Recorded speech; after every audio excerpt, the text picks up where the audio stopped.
नमस्कार. छत्रपती शिवाजी महाराज जन्म 1630, टिपू सुलतान जन्म 1750. कालखंडात समानता नाही, कार्यात समानता नाही, तरी सुद्धा हर्षवर्धन सपकाळ तुम्हाला छत्रपती शिवाजी महाराज आणि टिपू सुलतान हे समकक्ष कसे काय वाटले? तुमचा जाहीर निषेध.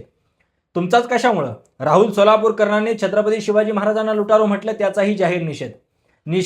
नरेंद्र मोदी, देवेंद्र फडणवीस यांची तुलना छत्रपती शिवाजी महाराजांशी करणं, त्याचाही जाहीर निषेध. भगतसिंग कोश्यारींचा, ज्यांनी छत्रपती शिवाजी महाराजांना जुन्या काळातील महापुरुष होते, आत्ताचे नव्हते असं सांगितलं. निषेध करायचा तर या सगळ्यांचाच केला पाहिजे. पण मला एक महत्त्वाचा पडलेला प्रश्न असा आहे की टिपू सुलतान तुम्हाला एरवी चालतो, मग असा अधूनमधूनच कसा काय चालत नाही? टिपू सुलतान पाठ्यपुस्तकात चालला, टिपू सुलतान सिरियलमध्ये चालला, चित्रपटांमध्ये चालला. टिपू सुलतान तुम्हाला इलेक्शनमध्ये चालला, एमआयएम सोबत युती करताना चालला. प्रश्न असा आहे, इलेक्शन संपल्यानंतर अचानक टिपू सुलतान हा हिंदूंना मारणारा कसा तयार होतो? हिंदूंची हत्या करणारा टिपू सुलतान असा इतिहास सांगता येतो, पण स्वातंत्र्य काळामध्ये टिपू सुलतानने केलेलं कार्य हे कसं काय पुसता येतं? मुळात छत्रपती शिवाजी महाराज आणि टिपू सुलतान यांची ना तुलना होऊ शकते, ना त्यांचा कुठल्या जातीच्या धर्माच्या विरोधामध्ये काम करण्यासाठी वापर होऊ शकतो.